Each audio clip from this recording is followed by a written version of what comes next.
Hi guys! Welcome to another video of Creative Studio. What if you woke up to an unexpected internet breakdown, with no Google Maps to find your way in a strange city?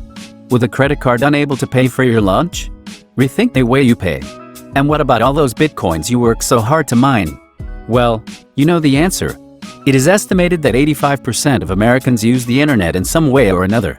Not just for Facebook and Twitter, the global economy has shifted to an ever-increasing reliance on online shopping and financial transactions. And transfers would be wiped out. People would have to step back to writing their landlord's rent checks. Trillion-dollar losses would be felt by a variety of industries around the world. Countries that rely heavily on the internet to help with their economic growth and stability would drag less tech-savvy countries down with them as trade channels built around the online world collapsed. On top of that, large companies like Google, Facebook and Amazon would go out of business, losing their combined revenue of almost $440 billion. With Google itself having 80,000 full-time staff, hundreds of thousands of people would be left unemployed. Even companies that only rely on the internet as means of advertising would be affected.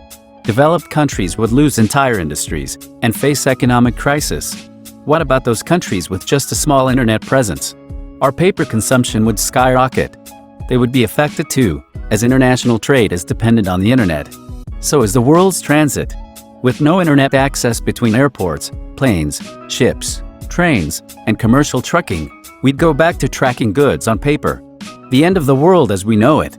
The internet is still not the be-all and end-all of services available to mankind, but its disappearance would instantly change our world as we know it. Now let's see the advantages of this scenario.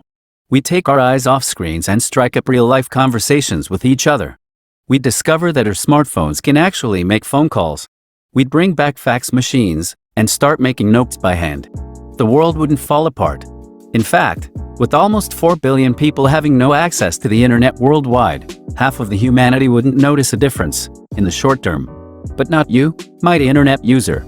You would notice right away. If the internet suddenly flatlined, social media users would start calling at each other on the phone, overloading working telecommunication systems. Unless cell phone towers and telephone lines were also shut down. Then you'd go back to writing letters and sending them via post. Forget about wireless file transfers. With no Wi-Fi, you'd have to use a physical cable to connect two computers, or a CD. It's a pretty simple concept that, in the internet age, has almost become a form of exercise for some people. In 1991, the World Wide Web was officially branded. That www and web addresses had to come from somewhere. The following year, people began popularizing web speak with phrases like surfing the internet. But we all know that this won't happen. In the worst case scenario, let's save Creative Studio videos on compact discs. This would help us a lot. Thanks for watching. Please subscribe, like and share.